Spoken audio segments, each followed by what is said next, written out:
I tell you how pleased I am to be here, visiting with a bunch of friends. It's always one of the kind of the fringe benefits of coming to this part of the world. And so I'm really pleased to be here because I'm also delivering what I think is an important story. I feel like in some ways I have the honor of talking about Richard Montgomery and Janet Montgomery. They didn't empower me to do that officially. But because of my interest in the time period, because of my interest in people in general, we gravitate to those interesting personalities or people that have made a difference. And both those folks did. And I hope that by the time I'm finished, you get a sense of that and a sense of them. One of the things I realized is that by looking at the writings that were never intended to be read by an outsider. You know, letters between Janet and Richard and Janet, and Richard and Janet's father, you know, really gives you insight into the people. Because they're writing, they're not thinking that this is going to be copied and pasted to someplace. But fortunately, whereas there's not a lot of their original material like that available, there's enough of it to form a real understanding, I think, of who they were, what kind of people they were, which I'm always really interested in knowing, especially when it comes back positive. And I have a high regard for these folks and hope I do them justice tonight. I would also, just before we go on, want to point out that I would have started this commemoration in 1775. Come on, how did we forget that the war began, the fighting war began in 1775, and a lot of really important stuff happened. So to me, I wanted this to be a story about that first partial year of the war, but the year that the war started. And I think it makes some sense because one of our central characters, Richard Montgomery, died on December 31st, 1775, when it was becoming 1776. Doesn't make what he did less relevant because it didn't make the time cut. So I just wanted to editorialize a little bit because I hadn't really realized that they started when they did and ended when they did. The people who know me here, and I know there's lots of them, know me a little bit with a bunch of different hats on, the diver guy, the museum guy. Today I'm trying to be the historian guy, but I'm also really going to wrap all those things into being a storyteller. My goal today is to try to tell you a story. Now I will periodically break to read some things, not a lot. I don't usually reading things tires people and we can't get it anyway, but there are some things I think that will help you understand the reason I'm here and the importance of these folks. I want to point out as a storyteller that I became introduced to Richard Montgomery in 1980. I was doing my very first nautical archaeology project, so that's 45 years ago that career started, and it was on the steamboat Phoenix, which has a great connection for Lake Champlain and nautical history and nautical archaeology, and also for Plattsburgh. Because on September 4th, 1819, the Phoenix was coming from Burlington to Plattsburgh in the middle of the night, and it was found to be on fire. And in that fire, 6 people lost their lives. It's a really interesting story. I was co-project director with my colleague sitting next to me. That's Dr. Kevin Crispin, who's gone on to become probably the finest nautical archaeologist in the country. And we're, you know, comparing notes and trying to figure out things. And I took on the responsibility for the history, developing the history context for the shipwreck Phoenix. And in the course of that, I was reading Ogden Ross's Lake Champlain steamboats published in 1930. And each steamboat is presented and highlighted and talked about. And in the Phoenix area, it said, July 1817, the Phoenix has the honor of carrying the then President of the United States, James Monroe, to Plattsburgh. A year later, in July 1818, the remains of Richard Montgomery, the dashing American leader who fell in 1775 in the futile expedition against Quebec, were borne through the lake on board the Phoenix, the vessel being draped in mourning and colors at half-staff. Well, wow, I didn't know anything about that. I didn't know who Richard Montgomery was. I certainly didn't know anything about this solemn event and occasion, but it really stuck with me. And I kind of made up my mind that at some appropriate time, I'd like to do an exhibit, a publication, something to flesh it out and to honor him and to combine the Phoenix story with this American history story. And so I got to thinking I was going to be able to do that in 2018, so 7 years ago. Because 2018 was on another clock, another timetable, going to be the 200th anniversary of the remains of Richard Montgomery coming back to this country, his adopted country, from Quebec, where he was buried in an unmarked grave. And I said, wow, 2018 is coming up, the bicentennial of that event, I've got to do something. And then I got tasked with a really great project with the Corning Museum of Glass. Some of you may remember we moved the glass barge from Buffalo to Brooklyn and Brooklyn out to Seneca Lake, and we're 5 months on the water in a very complicated maritime project. I realized I couldn't do both. I couldn't do the history for that project and also do some major project around Richard Montgomery. And really, to my credit, while I was there, so this is us landing in Brooklyn in May of 2018, I knew I wasn't going to be able to do the pamphlet, the exhibit, the major announcement. But I knew that if I took some time off, which I never did when I traveled with these boats, I could go visit him.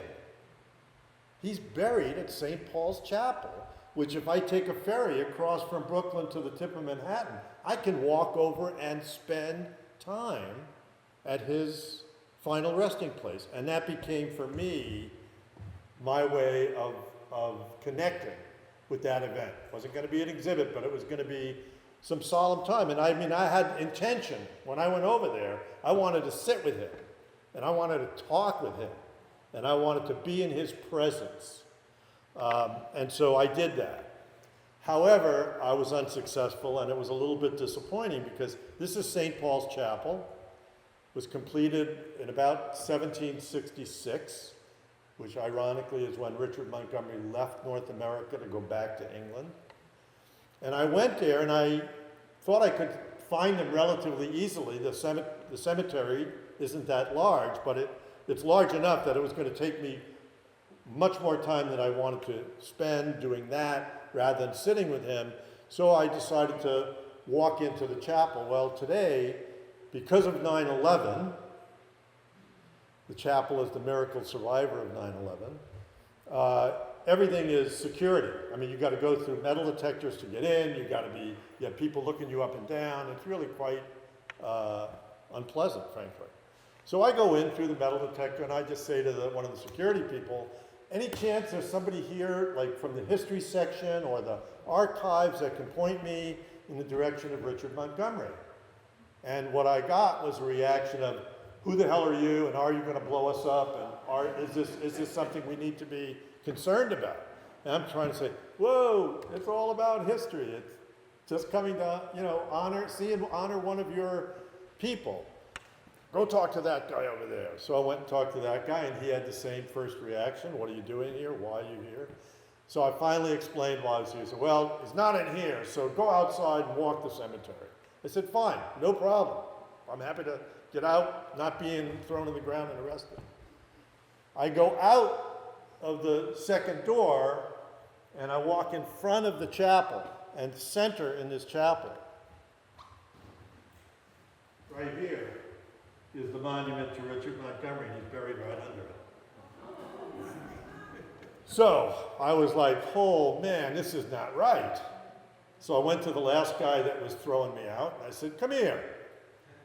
You didn't know anything about it, you've never heard of the guy, you don't know where he is. He's right here. Read the inscription. And, you know, I will say it was quite spontaneous and extraordinary that, you know, in the next few minutes, there was a crowd. A lot of the security people, a lot of people on the street, and I'm talking about Richard Montgomery, and they're like, wow, we should have known that. And I'm going, yes, you should have known that. And actually I wrote something in response to it. I decided I got to write something. So I wrote something about Richard Montgomery. And that's what got me into this world. And Richard Montgomery is really just, he's a fascinating character. He was from a really interesting aristocratic family that lived in France, had estates in France, had problems in France, then went to Great Britain, then ended up in Ireland with great estates. And so he was the third son, and so he was going to inherit nothing, but the family had a strong military background, so they suggested they sign him up, and they actually bought him a commission to become an ensign. I believe this is a portrait of him, although it has not been conclusively identified as such. Before he left Ireland to come to North America to fight in the French and Indian War as a British soldier, roughly 1757-58. He participates in the siege of Louisburg. He participates in the Amherst campaign on Lake Champlain in 1759. He is an officer involved in the taking of Montreal from the French in 1760. He's involved in the Martinique campaign in the West Indies, the taking back of Cuba in the West Indies, where thousands of men, thousands of British soldiers died, not from fighting, from heat and disease. And then I've read it, and everybody else, the people who made it, were so impacted that some of them never recovered, and those that did, it took months. And that would have been Richard Montgomery. But he insisted on not leaving his command and going out to Detroit and Michilimackinac, out in the other Great Lakes, to help put down Pontiac's rebellion. And so he's finally, in 1767, he's finally weak enough and has put in 8 solid years of combat. He has been promoted on merit several times. He's now a captain. He's beloved by his troops, and he goes back home to he has to recoup so he can hopefully stay in the army and continue his work. When he gets back to England, he spent a lot of time in North America, and he likes North America, and he likes the people who live here, he likes colonists, he likes the place. When he goes back, he gets befriended by 3 parliamentarians who are extremely sympathetic to the colonial positions about, you know, who's in charge here, who gets to tax who gets to put soldiers where. And so he's undoubtedly seen as one of those ridiculous radical politicians who are, you know, trying to say we need to compromise with these people. And I think that he pays for that. Because in the early 1770s, as a captain, he wants to stay in the army. He's in the army. He's a soldier's soldier. And so in those days, it was all legitimate. You could buy a commission for the next rank. He's a captain, a major's rank comes up, He's well connected. He puts down money. He's got an extraordinary record. He's got, military men all over the place that will vouch for him and recommend him. And a year goes by and he doesn't get the promotion. And then he hears that another fellow by the name of Captain Preston has been awarded the ability to buy that commission. And he is angry. It's aristocrat. What is your level of power in the aristocracy? I believe he has been being punished for his friendship with the colonial sympathetic parliamentarians. And so this guy gets the major's position. Richard Montgomery decides to leave the army. He resigns his rank. He's been in the army for almost 20 years. Resigns his position, his rank, and he just moves back to North America. And he comes right to New York City, place he spent a lot of time when he was here. And he goes, this is in 1773, he goes and he buys a farm up here in Kingsbridge, 79 acres. He wants to be a farmer. He wants to change his whole rhythm of life, settle down and be a farmer. And there's a woman in the story, and this is really interesting stuff because this is Janet Livingston Montgomery. Janet Livingston was in her early 30s at this point. She was the oldest of the Livingston children. Livingstons are one of the 5 families of the Hudson Valley. The Schuylers, the Van Rensselaers, very familiar, wealthy, well-connected, powerful people. She's the eldest child. I've discovered in this run-up to this talk, most of the historians that address this story will say, we don't know quite where they met or how they made that connection, but undoubtedly they made it and they really liked each other and they courted and they got married. Well, it turns out that there's now conclusive evidence that they had met 10 years earlier. She's 20, he's 25. He's going up the Hudson River on a sloop with troops on his way out to Detroit, and the vessel runs aground. And her father, or it could have been the grandfather, because they all have the same names, Robert Livingston. So sees these guys stranded out there, knows it's going to be a while before they get off. So he invites them to Claremont, his home estate, to entertain them, feed them, and basically just get to know them. And Janet was there. So there's absolutely zero doubt in my mind that Janet and Richard met there. And whether that was part of the incentive for moving into that part of the world, I can't say, because I also don't fully understand why he would buy that farm before he went and married her. Because in fact, he did marry her, and he married her the old-fashioned way. He sent a request to her father for her hand in marriage. That survives. That is one of the great insights into Richard Montgomery. He is articulate, he's polite, he's following the commands, he's pouring. It's not boilerplate. It's really wonderful draftsmanship where he basically says, my happiness and your daughter's happiness are intertwined. So give us your blessing and I'll try to be the best son I can be to you. And they absolutely embrace him. And so they're married in 1773. They moved to Rhinebeck, New York, where the family has all kinds of property, and one of them is a small cottage. They set that up for their living quarters. They start buying land kind of all around it and in the vicinity. They are setting up shop as newlyweds and farmers, and their life is blissful. It's blissful. One of the things that I found just recently that really, I just love this.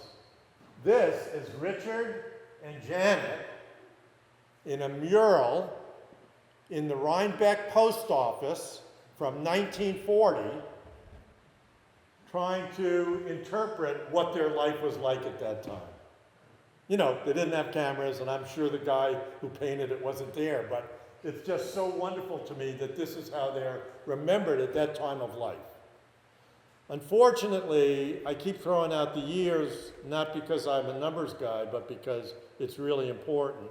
Because now, 2 years later, on April 19th, 1775, the conflict that has just been a speaking conflict, you know, a bad, nasty note conflict, becomes a physical conflict of war. And that's really the part of the story that there was obviously all kinds of stuff happening before April 19th, but to me that was the start of the American Revolution, as I see it. And we know in this part of the world, 3 weeks later, in early May, Ethan Allen and the Green Mountain Boys come to a little defended end of the supply line fortification at Ticonderoga and Crown Point, and they walk in and take the place. What we also now know is that Benedict Arnold was there, he was present, he participated, he and Ethan Allen hated each other, but they tolerated each other for a while, and then they didn't. So Benedict Arnold had to escape, and he escaped in a platform that he really knew that could also further the cause. Because if you think about Lake Champlain then, as opposed to now, it's an invasion route for whoever has it. And Benedict Arnold, he knew that. Benedict Arnold was a mariner. He was bred a mariner. And so he knew whoever has the large boats on Lake Champlain has got power and influence in the way this thing's going to roll out. So he had sent a force to Skenesboro to seize one of the large boats, a schooner belonging to Philip Skene, which we have the journal surviving entrance that says, "We christened Skene's schooner Liberty." So when we wonder and talk to ourselves and our kids and whomever about, so what is it they were fighting for? What was it they were talking about? Did they want more land, more trees, more stuff? All that stuff usually has some part to play. But this concept of liberty, to name the first boat captured on Lake Champlain, Liberty, that resonates with me. That's not casual. And we need to know that. And we need to remind people that that happened. Because when we start to talk about, so what is this country supposed to really be like from these principles that are talked about, this is some guidance. We can get some guidance from that. Benedict Arnold also decided, and he knew, that there was one other large boat on the lake. It was in St. Jean. It was actually a British Navy boat, a sloop of war, and they captured it, also by surprise, and they brought it back, and with that act, with capturing those two boats, Benedict Arnold was able to write to Congress, "We are masters of the lake."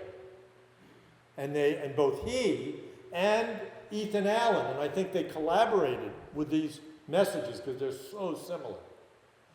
They both lobbied, sent messages, written messages to Congress saying, "Hey, we've got Lake Champlain, use it.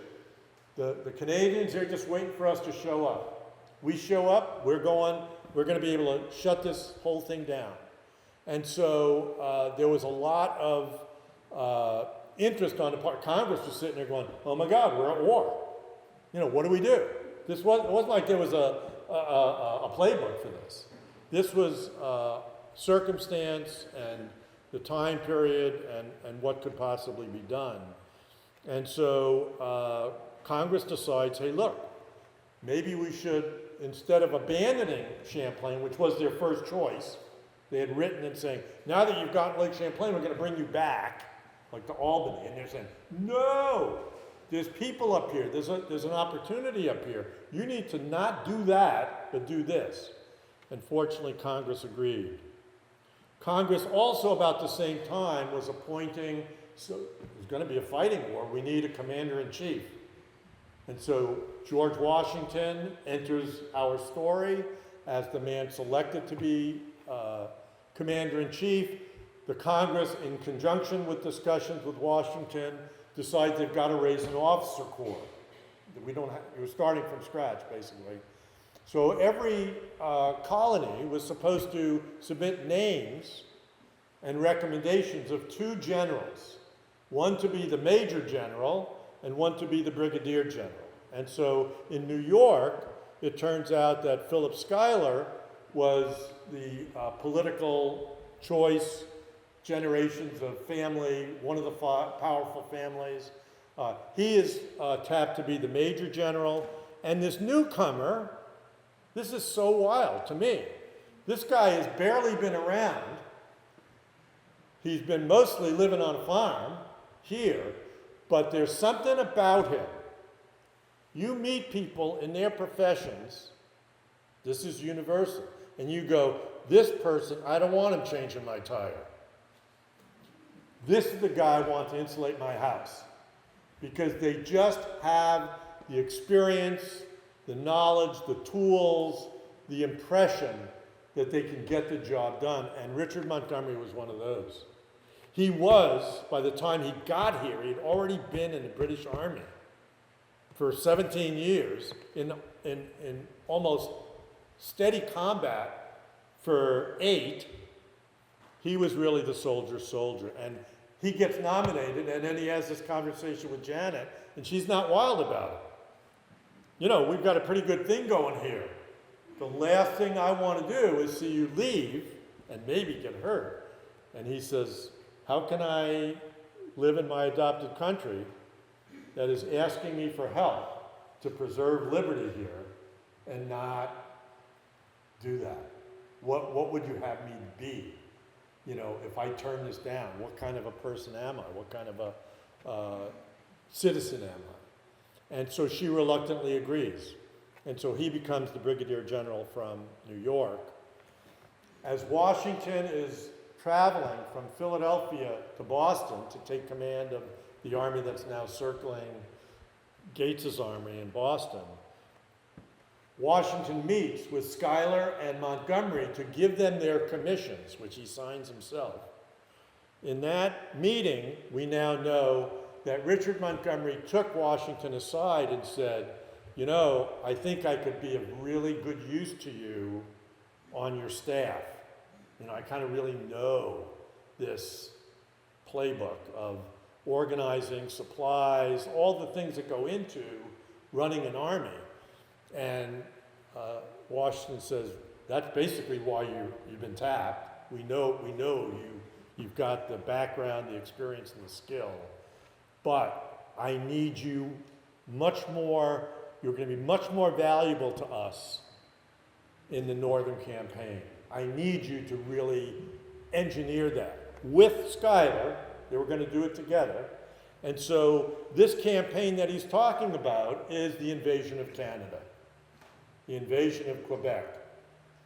In 1775, 2 armies, one to the right with Benedict Arnold. You can see those guys slogging through the Maine and Canadian wilderness, not having the slightest idea where they're going. The maps don't work. Their estimated miles are, you know, a third of what they really are, but they're going up to meet at Quebec with this group that's supposedly being formed on Lake Champlain, and that's the plan. That's the Congress's plan, that's Washington's plan, and that's what Arnold and Montgomery and Schuyler have to pull together. Early on, Philip Schuyler gets sick, and he is just not physically able to be out in this environment doing these complicated things, and so he has to go back first to Ticonderoga, then to Albany he does lots of good things here in terms of organization, supplies, making sure that there are people coming up to replace and so on, but he's not actually with the army. That responsibility falls to Richard Montgomery. He is now in charge of this force that's going up through Lake Champlain, beginning, we know, in Ticonderoga and then Crown Point. And at Crown Point, I'm using this as a transcribed document from a 1876 publication that is, in fact, Montgomery's will. And the will, to me, is another insight into the man. So Richard Montgomery is going up to Canada to fight. He's going to prepare a will just in case. And he says, all of my personal fortune I leave to my sister Sarah, now Lady Ranelagh.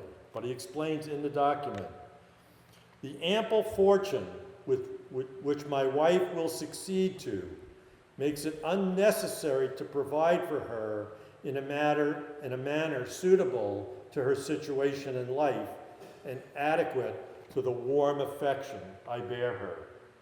My dear sister's large family want all I can spare.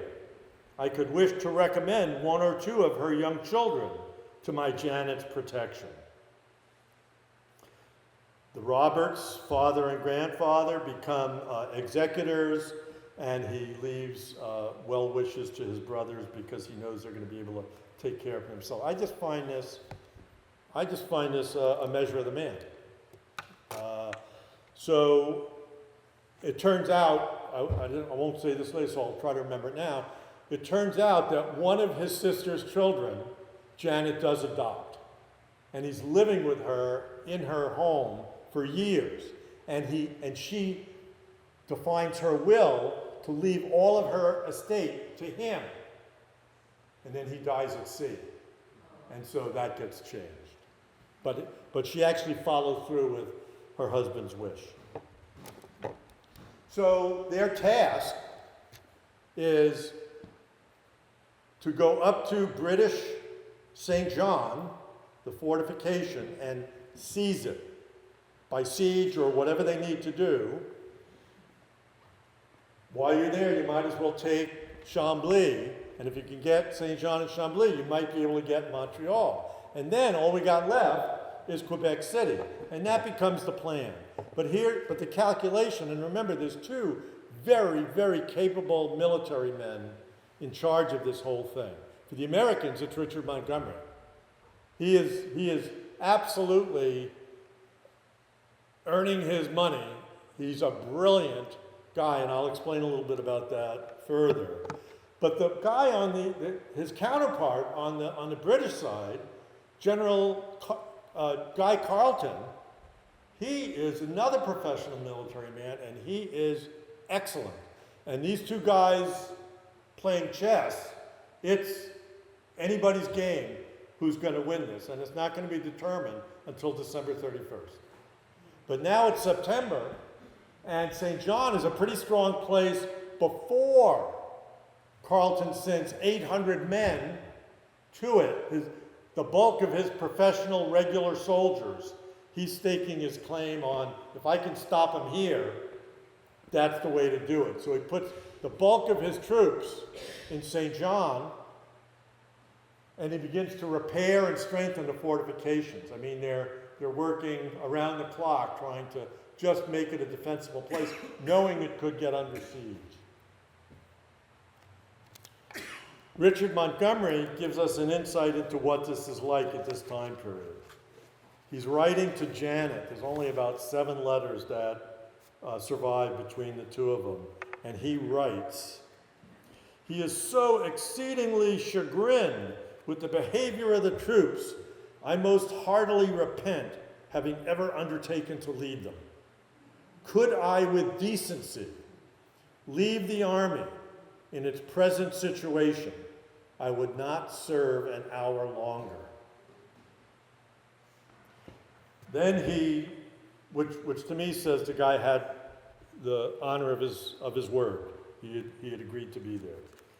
He then writes in the same letter, figuring he probably got her crying by now, "However, there are some officers whose spirit I have confidence. They are taking great pains with the men, and they flatter me with hopes of prevailing on them to retrieve their character. Adieu, my dearest Janet. Believe me, your most affectionately yours, Richard Montgomery. He always signed it Richard Montgomery. I always thought that was interesting. The other thing he's doing, he's starting to bring the men out on skirmishes and activities. And Richard Montgomery leads from the front. And the men are beginning to see that, and they are beginning to love him for it. Because he's willing to take the risks, not just say, you guys go out there and see if there's anybody out there that might, want to shoot at us. He's leading his men into combat. And the sectionalism between the army, remember it's an army of about 2,000 Americans from every state, and every state, that's what really counts. They're still basically only listening to their own officers, if they're listening at all. They're undisciplined, they are chronically unexperienced. And so here's Montgomery, who is a professional soldier that's where the frustration comes from, and that's where his ability to turn that around is enormous and amazing. So they lay siege to St. John, which means they set up these big cannon batteries to pound on the fort. You'd like to say day and night, but they didn't have enough powder to do that. But they're trying to pound them into submission. Nothing goes in, nothing comes out, so they're not getting food. There's 600 to 800 people in there. There's women and children in there. There's Native Americans in there. There's Canadians in there. And then there's the regular corps, the 500 guys that are in the British Army, and they're holding out. And they are holding out. And then Montgomery gets an idea. Well, we've got Chambly up there. I know they don't have a big force up there. Let's see if we can do something up there. So he sends 500 men. They bring up two 12-pound cannons. They start firing at the fort. Fort starts waving white flags. They surrender. And so Montgomery is furious in his writings that this is the best that the British can do. I'd be embarrassed to, have someone like that in my regiment. That commander is worthless. But he surrenders, and here's the key. He surrenders, leaving 140 barrels of powder unmolested in the fort. The Americans capture that. They are basically out of powder, sieging St. John, and all of a sudden the train pulls in, and it's like Happy New Year. They can now, so they set up new batteries. They start to pound at a more accurate and often position, and we get a sense from that from this fabulous map. This is the Fort of St. John is right here. What's really interesting to us maritime guys is here's a schooner, which will become the Royal Savage. Batteries, pounding on these guys. And I have discovered who did this map because it's unsigned. Plan of St. John, blockade and besieged 1775.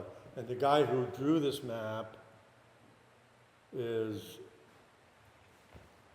Lieutenant John Andre, who will, as you will see in my talk, become very much involved in the future story and the outcome of the war. And great news, the gunners are reporting as they're firing with this new powder supply.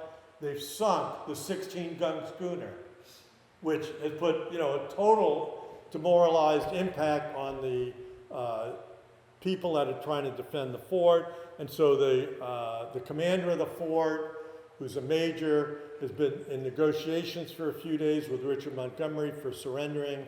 Finally, Montgomery says, you will agree to our terms, they're honorable terms, and you will surrender now, or we will continue pounding you.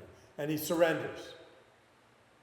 The major that surrenders is Charles Preston, the same major that got the commission that Richard Montgomery had been applying for.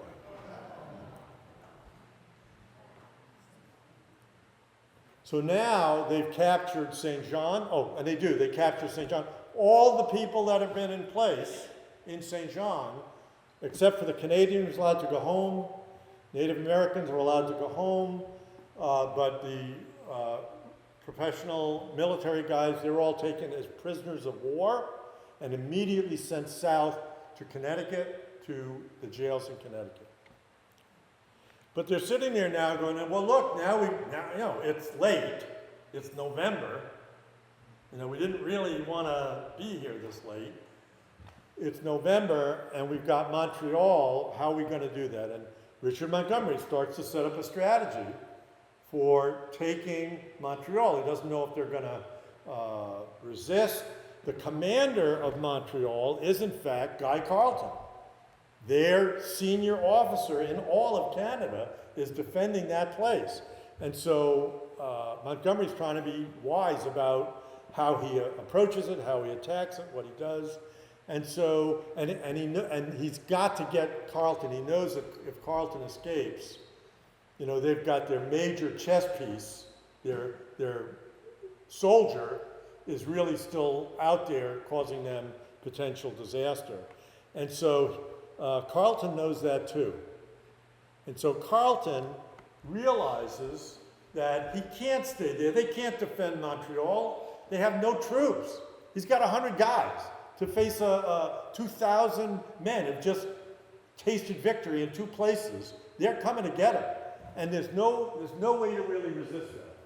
So what was really brilliant about Carleton is he starts loading. There's a bunch of big ships there, including one military ship. He starts loading those ships with food, war supplies, clothing, blankets, everything he can think of that they could use if he could escape to Quebec. And 2 days before Montgomery marches into Montreal without resistance, 2 days earlier, Carleton successfully takes those 13 ships and leaves. Nobody knows he's gone. So Montgomery gets in here, well, where's Carleton? We got to get Carleton. And they're looking all over town. They don't realize he's pulled this is an incredibly good maneuver on his part.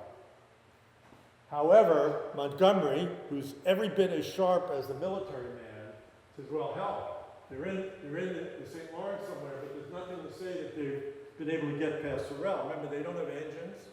They got to go, it's November, they got to go the way the wind is blowing. They haven't made it out to that Sorel choke point yet. And so he sends a force to set up a battery here and a battery here to create something like a gauntlet. And then he sends people to go visit them on the boats to warn them in a white flag, you guys, if you go try to pass Sorel, we're going to pound you into the Stone Age. You just won't make it. We're going to, you might as well give up to us now. And there's obviously a lot of discussion and argument about that. And here's where Carleton has really won my heart, because the naval guys don't want to go. They don't want to run the gauntlet. There's a General Prescott, who's kind of a skunk, who's the guy who captured Ethan Allen and then treated him really badly. He's on the ship going. And those guys, so Carleton says, look, you guys all stay here, protected, I don't care. I got to get to Quebec. If I'm going to be of any use to my country, I've got to go to where the fighting's going to take place. He finds out that there's a guy in their units that has a whale boat, a small boat, that can be rowed and sailed. He changes clothing from his military uniform into a habitant's clothing, gets some of his men, and they literally row through the night past that gauntlet, undetected, and escape. By the way, the mariner on this project is a St. Lawrence pilot by the name of the Wild Pigeon. I couldn't make that up. And so he pulls this off. And so whereas the 13 other vessels all got taken prisoner, they all got stopped, they all got seized, they all got taken back to Montreal, all the material got used for the American Army, Carlton escaped, and Carlton is going to, in my opinion, make all the difference in the outcome that we're going to shortly see. About the same time, so it's early November, no one's heard anything from Arnold or the Canadian group, and now Montgomery gets an urgent message. I'm almost out of the woods. We can almost taste being on the south shore of the St. Lawrence. We're coming, and we can't wait for you to get here too, because we really need you. And then he writes to Janet on the 24th of November. Think about the weather, because that's going to be part of the military strategy, of course. On the 24th of November, he's writing still from Montreal. He hasn't been able to get out of Montreal. And he writes, tomorrow I hope to set out for Quebec to join Colonel Arnold, who is impatient to see us. His little army has undergone inexpressible hardships and endured the country half starved and half naked.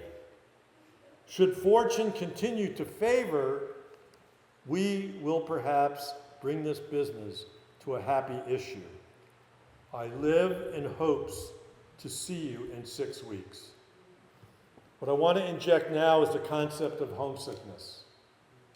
All the troops that are there had no idea what they were signing into, how long it was going to be, and how bad it was going to be. They're out in the wilds of Quebec in November there's no clothing issuance. There's no, let's take into account the warmth and make sure there's enough cordwood for them. This is making it up on the fly, and they're suffering. So out comes Benedict Arnold's guys, and they're also wondering just what things are going to look like. And they're hatching a strategy. It's winter, it's now December. Arnold and Montgomery don't see each other till early December. And they're trying to figure out, well, what can we do? And this is where Montgomery, in my opinion, I mean, I've studied this as an interested layman, but what he did is he knew Quebec. He'd been there during the French and Indian War. He knew the territory, and he knew that the trick would be to try to get Carleton to either surrender. So he bluffs him into thinking he's got a lot more men. Carleton dismisses him. It isn't going anywhere, but he tried. And he's going to be lost if he can't get his men to move, because their enlistments run out on January 1st. So he's got an army of about 1,500 men combined. The two forces combined are 1,500 men facing the fortress walls of Quebec City. Carleton has perhaps 2,000 men. Some of them are fighters and regulars. Some of them are volunteers. Some of them are, I don't want to be here, and if I can open the door and let the Americans in, I'm going to do that. And so it's really an odd collection of stuff. But Montgomery realizes the strengths and the weaknesses, and in my opinion, he comes up with a brilliant plan, which is to send two strong forces to attack different parts of the walled city. One force will be led by Benedict Arnold, one force will be led by him. And then two smaller forces in different parts of the city to pretend, to feint that they're attacking, so that they draw defenders from other places and weaken the defenders that are going to actually be facing these guys. It really, on paper, was probably the strongest position you could come up with. And so Montgomery, as a strategy, as a written strategy, says, I want to wait for a really good snowstorm, because that will also help. The confusion, the lack of visibility will also help. So let's see if we can pull it off then. And it just so happens that on December 31st, they get a nor'easter that is the big storm of the year. I mean, feet of snow, blowing, wild, miserable weather. And that's when Montgomery decides to stage his attack. So hidden, he thinks, from the storm, he's going to put that four-pronged motion into effect. And he does. And those armies start storming the place. Benedict Arnold is wounded early on and shot in the leg, losing so much blood, they've got to get him off the field or he's going to die right there. So he gets carried back to the hospital this rude hospital that's been set up behind the lines. But his men continue because his men are being led by a guy named Daniel Morgan, who's like the best street fighter there is. If you want to get into a fight, that's the guy you want next to you. And so he's going to prove that time and time again. But here, the command is divulged to him. And so, in the meantime, Montgomery is leading a force as this is all scripted out. Where he's going, what he's doing, but it's this ice that they've got to climb over to get to the places. And finally, there's a narrow opening to get to. He goes through barricades that he figures are going to be held by people, and the first two barricades have nobody there. And he's, hey, this is working out. And trust me, he is leading from the front. And so he goes forward to the third barricade, and at the third barricade, there is a group of defenders who are dedicated soldiers. And every day, they take the 12-pound cannon that's in place there, and they line it up on that opening. That's the only way to get out there, and they check the powder and they make sure it can be fired at a moment's notice, and they do. And that's where you get the death of Montgomery. You also get the death of his two senior aides who were next to him. You get the death of a sergeant. You get the wounding of a lot of other men, and you get the appearance of Aaron Burr, who's a 19-year-old soldier associated with Montgomery's command.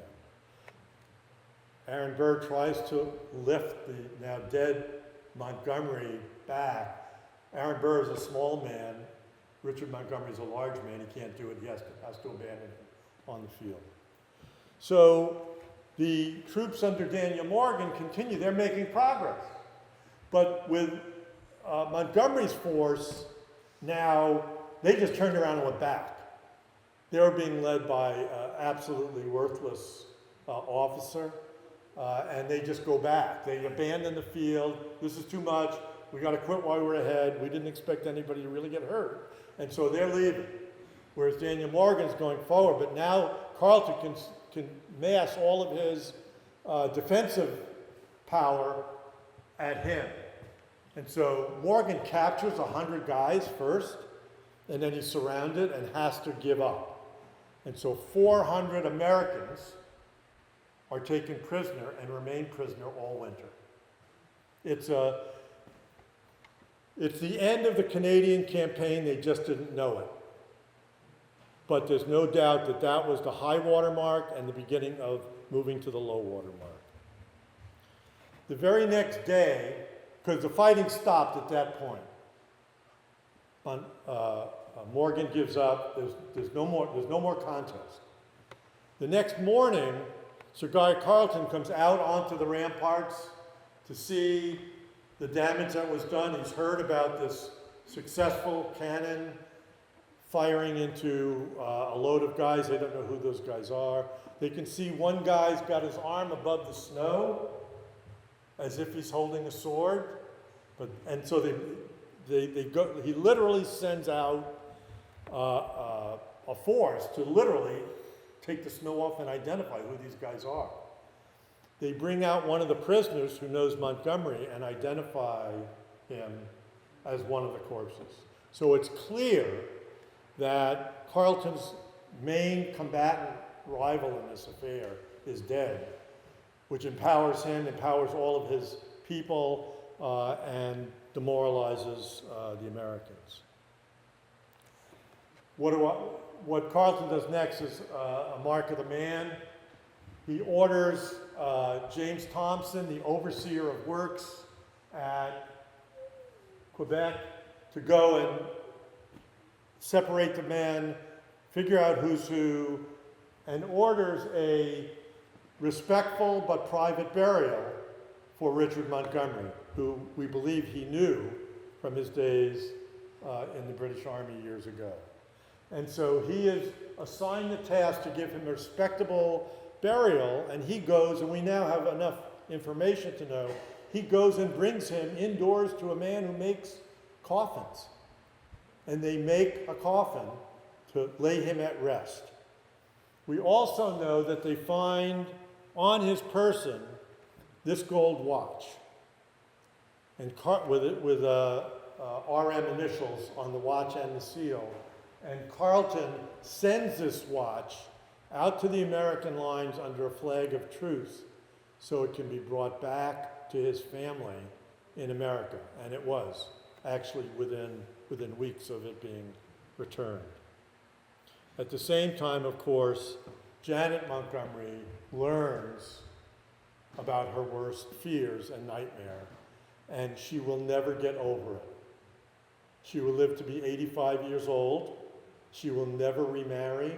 She is devoted to keeping the memory and the honor of her soldier, as she refers to him, alive. So this is an interesting document that's been transcribed in the 1876 publication I mentioned. It's really interesting because this takes place January 2nd. So it's 2 days after Montgomery has been killed. And they're attesting to the fact that his last will and testament has been found in his possession, in his material stuff. They've looked at all of his possessions, and now they're selling them to the men, sort of like an auction, to give all the money is being sent to Janet.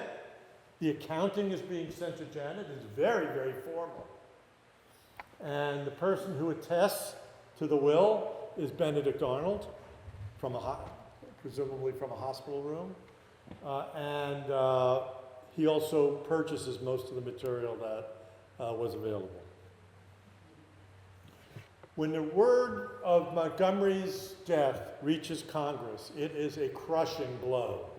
Everything they've heard since August has been, wow, we really did that? We were able to do that to those guys, those professional soldiers, gave up to, wow, holy mackerel. Everything was positive. They had allowed themselves to believe that this was all going to work, which it should have, because I believe that the actual attack on Quebec absolutely could have succeeded with different variables at play. So they decide they're demoralized, they're upset, they don't know quite what to do. It's January that they get the word, 1776, and Congress meets and orders and commissions a memorial service statue to be created to honor the memory of Richard Montgomery. Really, they didn't say it this way, but America's first hero, which he really wasn't. There were some really important guys before that. But from a national point of view, they were creating the first national monument to an American hero. And they assigned one of their own, Benjamin Franklin, to design it and to supervise its construction and to write the words that went on it. And this is what he came up with. And this monument, which is 7 pieces of Pyrenees marble, was actually created by the sculptor to the King of France, and the words that go with it are Benjamin Franklin's. But before we go to that, I want to take you back to Quebec in the winter of 1776. You can imagine what it's like. The Americans that have had the support of the Canadians up until the moment of Montgomery's death essentially withdraw. We got to go with the winning side. we're not looking to be put up against the wall. You know, you guys can find your own food, your own firewood, your own shelters. It is not siege, it's survival. You're trying to survive through the winter with no plan, no supplies, and no effective leadership. Because here, Benedict Arnold does show himself and kind of leaves Quebec in a huff to go back to Montreal because he can't stand the guy they sent to run the place. So it's disaster comes spring, and in spring, the Americans get sick with smallpox.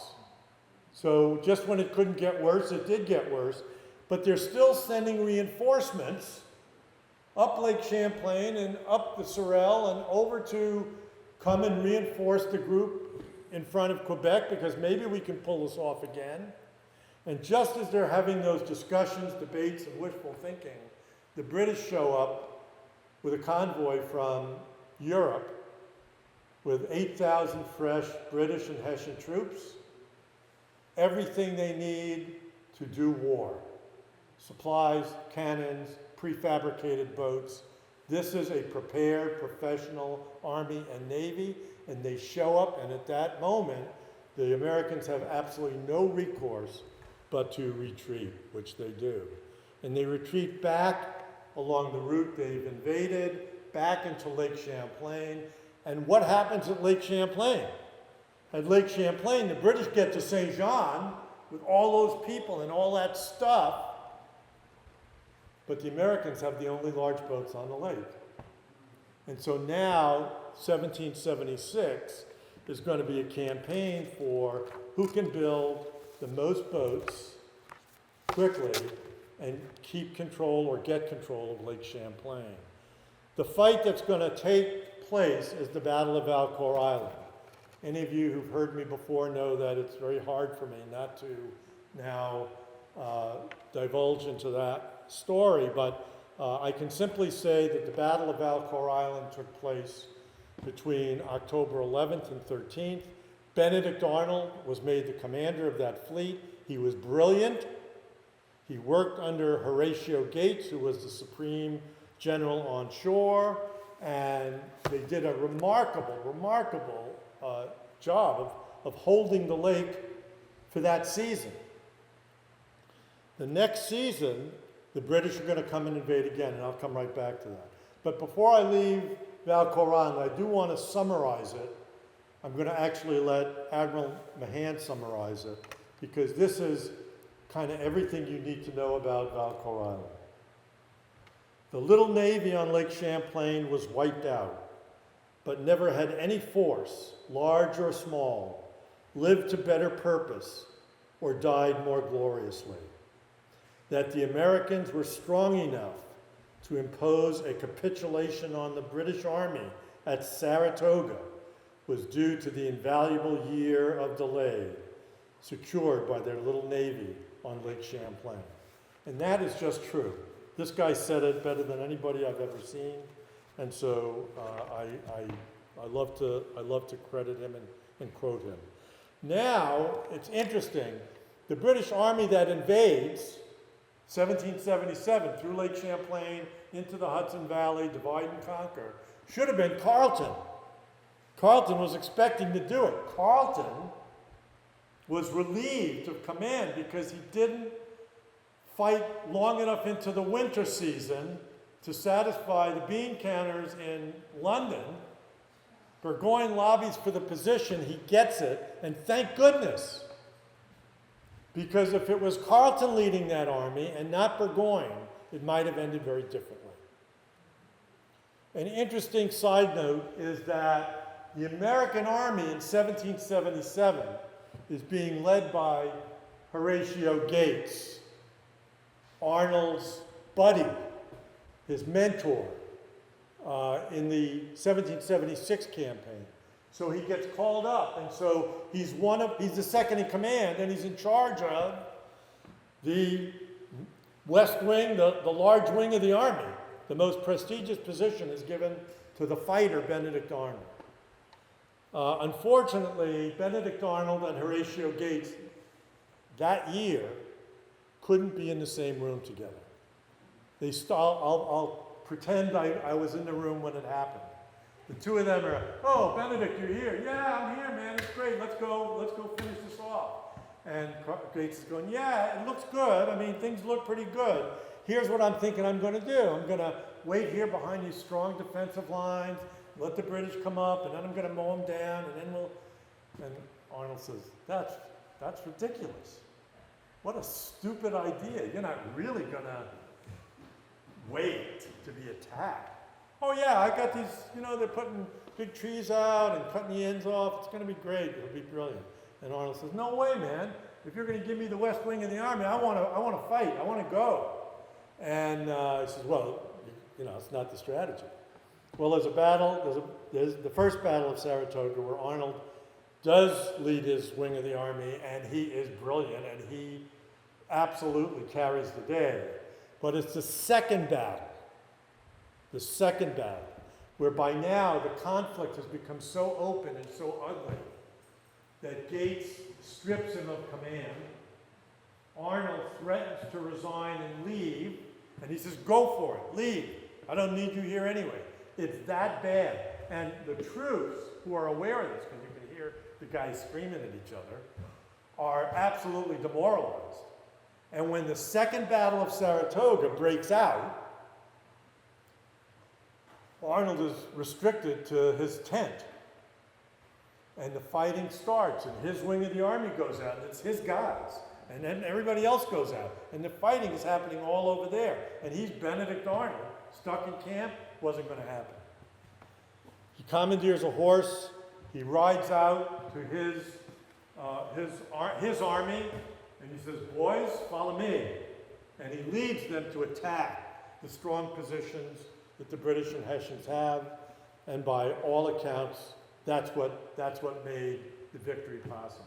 In the course of that victory, his horse gets shot out from under him, and he shatters the same leg that had been broken in Quebec. So he's carried from the field, sent to the military hospital, and in a few days, Burgoyne surrenders, the most important event of the war, really the turning point of the war, and Burgoyne surrenders. And so on paper, what Arnold is hearing people talk about is Gates, the leader of the force in Saratoga, the hero of Saratoga, and he is fighting. He's still fighting, but he's fighting with his doctors who want to amputate his leg, and he threatens to shoot him if they try it. So there's the mindsets. So over the next 3 years, Benedict Arnold, who's dealt with every kind of insult, every kind of conflict a human being can have, most of them driven by him. Not all, but most. Benedict Arnold has begun negotiating with the British in secret. Over 16 months, they've exchanged 79 letters between Benedict Arnold and his handler in the British ranks, the Adjutant General of the British forces in North America, who are John Andre. The same John Andre who's been taken prisoner at St. John 5 years earlier. He's risen to that rank by pure merit. He's not just a soldier, he's got artistic talent, music talent.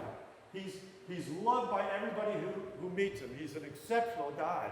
And he's the one negotiating with Benedict Arnold. And they're coming to an agreement. They have an agreement. In September of 1780, they have an agreement. But Benedict Arnold wants a handshake. He wants a guarantee. He wants to know that if he does what he does, which is give him West Point, sell out West Point, he's going to get paid for it. And so he insists on a face-to-face meeting. Behind American lines, this is a sketch of a small boat taking John Andre from the warship Vulture to a place that Benedict Arnold has picked on the shoreline, where the two of them can speak just themselves in the middle of the night. So he can confirm the amount of money he's getting and when he's going to get it. You're really going to do that because I'm risking a lot. And, you know, Benedict Arnold was very focused on the payoff. On the way back, Arnold goes to West Point. On Andre's way back, Andre is captured, found with incriminating papers, found out of uniform. George Washington knows this is very complicated and very potentially interesting because Andre works for the head of the British Army. They start negotiations for his release. Andre is tried by a tribunal of American generals, 13 of them. And the evidence is presented, and they say, look, we like him, he's a nice guy, he's got great talent. In any other forum, we'd be buying him a beer. But under these facts and circumstances, he was a spy, and the penalty for being a spy is death by hanging. And that's what the sentence becomes. The only thing he asked George Washington to do for him was to let him be shot instead of hung. Let me be shot as a soldier, not hung as some, you know, unethical person. And Washington wouldn't do it. And so this sketch is also by John Andre, the day before he's taken out and hung. And on October 2nd, 1780, he was hung. There were thousands of people, military people, citizens, and there wasn't a dry eye in the audience, all for him. All of them wanted to see a different outcome. It's really, truly amazing. I want to end the war and come back to Horatio Gates. In the last year of the war, Horatio Gates' wife dies. And so we get into the new order, and Horatio Gates is like, I need to find another companion. Who's out there that really would fit the bill? Well, he starts looking around, and he sees Janet Montgomery. And Janet, I'll say she's attractive, but I'll say she is one of the wealthiest people in the United States. She is a businesswoman. She knows how to parlay land speculation into gain. She knows how to do tenant hiring. She is a very, very wealthy, accomplished business person in her own right. So he starts courting her. And we have letters that go back and forth. And she's so polite. And finally she says, hey, look, I'm going to paraphrase, Horatio, this just isn't going to work out. I'm dedicating my life to the memory of my soldier, and I'm not in a position where I'm going to give that honor up. You should find yourself a more amiable woman and get married, which he does. And so it's just an interesting, I think, clash of cultures. We also find out that the sculpture that the King of France sculptor did was done early on in the commission. So let's say it was done in 1776, 77. It sat in packing crates in a French port for years. Finally got sent to North Carolina, where it sat in packing crates for a year. Now it's the end of the war, and somebody realizes, well, we've got this congressional 7 boxes, and what do we do with them? And they, long story short, they figured it out, and they decided that the place of honor for Richard Montgomery should be in his adopted home state, in the St. Paul's Chapel, which at that time was probably the finest building in the town. And so that's what they did. And so they install the monument with the plaque with Benjamin Franklin's writing on it in the front facade of the church in New York City to honor him. They do it, part of what they said they were going to do. We also know that a few years later, George Washington is going to become President of the United States and sworn in. And so I recently found out that George Washington was sworn in by Janet Montgomery's brother, Chancellor Livingston, and she was there, and she became great friends with Washington and his wife, and in fact, she's making plans to go to Ireland to meet Richard's family and has George Washington write her letters of introduction, which he does. In about 1800, Janet's mother dies, and Janet decides it's time to build a new home. And so she designs and she specs and she superintends the building of this Montgomery place, a place that becomes a centerpiece for her extremely large, interesting, and connected family. It's the gathering spot, it's where everybody meets, it's the power spot. But also understand that Janet now is in her 70s. By 1818, the War of 1812 has happened. She's been reminded that there's tension between America and Britain, and her hero, her husband, her soldier, her general, as she's sometimes referred to, is still in an unmarked grave in a foreign country, and she's going to change that. So she lobbies the New York legislature, which through the efforts that she proposes, through the support of the governor of the day, a guy named DeWitt Clinton, it's approved to go and see if the governor of Canada will acquiesce to this. And DeWitt Clinton puts his own weight behind it. And the governor of Canada says, absolutely, no problem with this, but only if it's done as a private affair, not a public affair. And so on that basis, a member of the family is put in charge of making it happen. This is Edward Livingston, Janet's youngest brother, whose son, Lewis, is a colonel in the militia, and he is given the responsibility to superintend finding the body and bringing it home. Okay, so you heard me say finding the body. How in the heck are you going to find a body that was buried in a snowstorm 43 years earlier, not marked, and then outside the walls you're going to change everything? You're going to take buildings down, you're going to put barracks up, you're going to take the powder house and move it. There is nothing that resembles anything as it did when Richard Montgomery died. It is mission impossible, if you think about it. And there's a guy that really is the hero of this story. It's James Thompson, the overseer of the works at Quebec. When Richard Montgomery gets buried, he's buried him. He has marked the spot because he put her next to his first wife. So he has marked the spot. And he's 89 years old and still working as the overseer. And he gets brought in, and he goes with this entourage of New Yorkers, military guys, Canadians, to find the grave. And he brings them to the spot, and he says, you dig here, and you're going to find him. And the first place they looked, they found the reasonably intact remains of Richard Montgomery. The coffin had been eroded. The the full skeleton was there. The wounds were all consistent with what was known.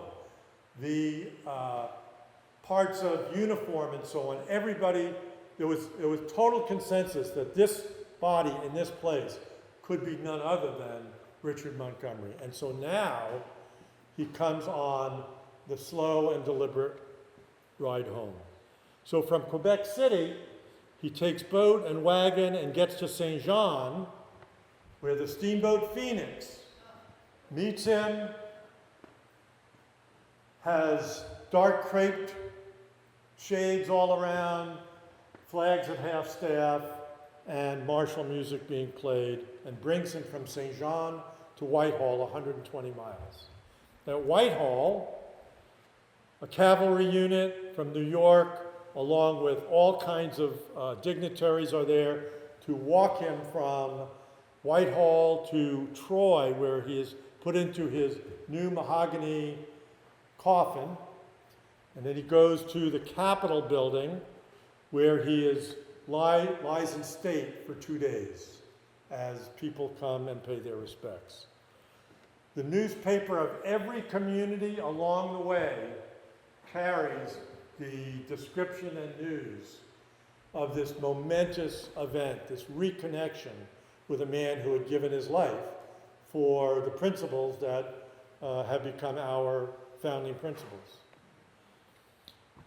He lies in state for 2 days in Albany, and then, by all design and plan, he's put on another steamboat, the steamboat Richmond, in the Hudson River. And he begins the slow ride down to New York City, where he will then be transferred over to St. Paul's Chapel. But before that happens, DeWitt Clinton arranges with the steamboat people to pull into the bay in front of Janet Livingston Montgomery's new home and salute her, and they do, and she knows this is happening, so she asks all of her family to please give her space. Let me stand on the veranda on my own. You guys watch from other places. Let me just be with him for this first time in 43 years, which they do.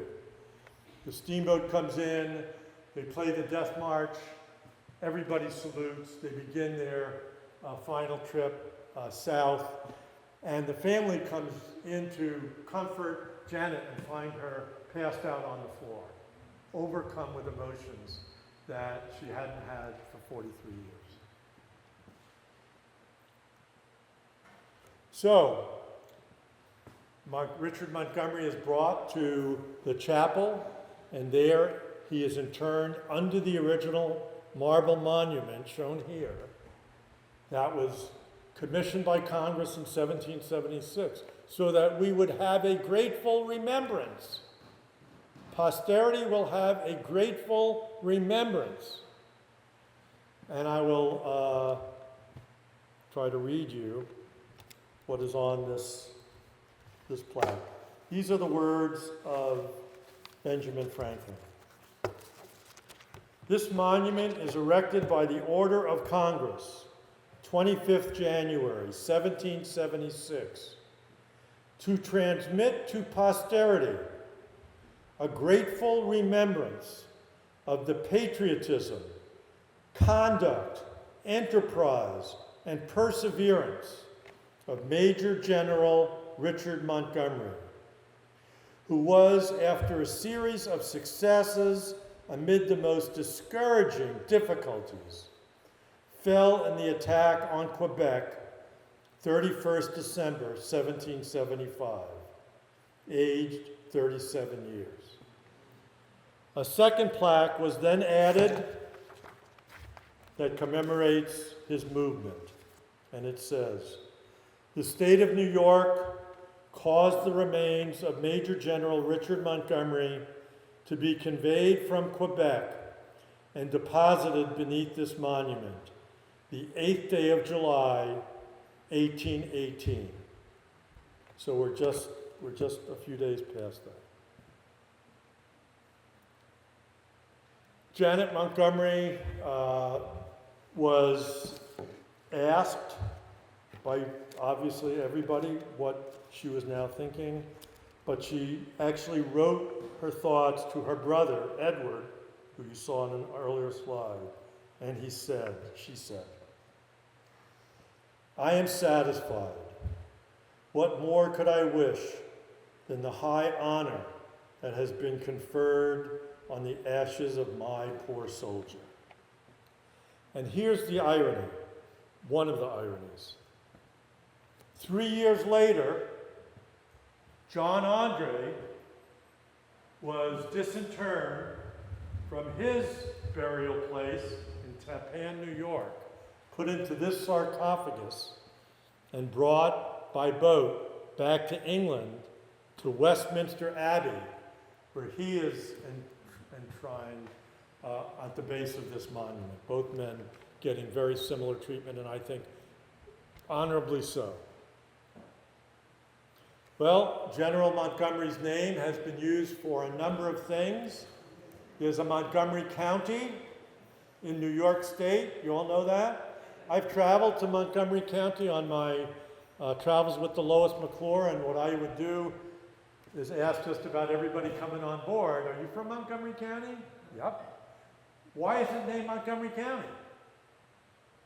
I don't know. Some guy named Montgomery? Yeah, some guy named Montgomery.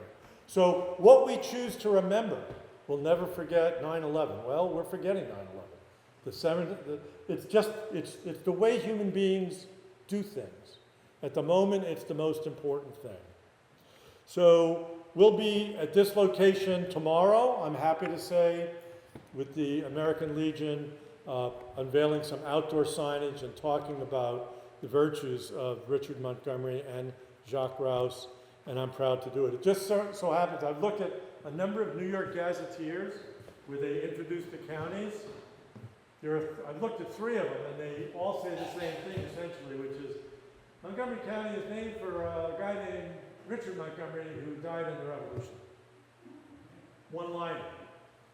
I'm happy to say that Montgomery Center, Vermont, where I worked as a bartender, in their publication, town publication from 1976, has like 2 pages of who he was. They even get the reburial part right. So what we remember and how we remember it is a big deal. And I applaud the Historical Society and the Legion and the 250th Commission for the work that they're doing. Richard Montgomery wasn't done yet, though. In 1943, during World War II, they launched a Liberty ship in honor of Richard Montgomery. And this is where it is. This is what it looks like. It is underwater in the Thames River, filled with high explosives, and so I'm glad it's not a shipwreck I'm managing. But the perhaps greatest connection to our world today is what happened at 9/11. In 9/11, the 2 Twin Towers fell, scores of other buildings were destroyed. But one building that should have been destroyed in terms of its location, but wasn't destroyed, was St. Paul's Chapel. And all during the work on those pits by the first responders that were down there for years, they would be able to come to this chapel and sleep at night, get food, get drink. It was a one close, convenient place of refuge and a way to regroup, and I think did great service to the nation. And I am really pleased to think that Richard Montgomery and those guys were in the same place, because they're first responders. He was probably our first responder, and they would have been very compatible and sympathetic to each other. So thank you for giving me this opportunity to present this talk. I will presumably answer some questions. I'm sure I've misspoken some things, but thank you so much for coming tonight.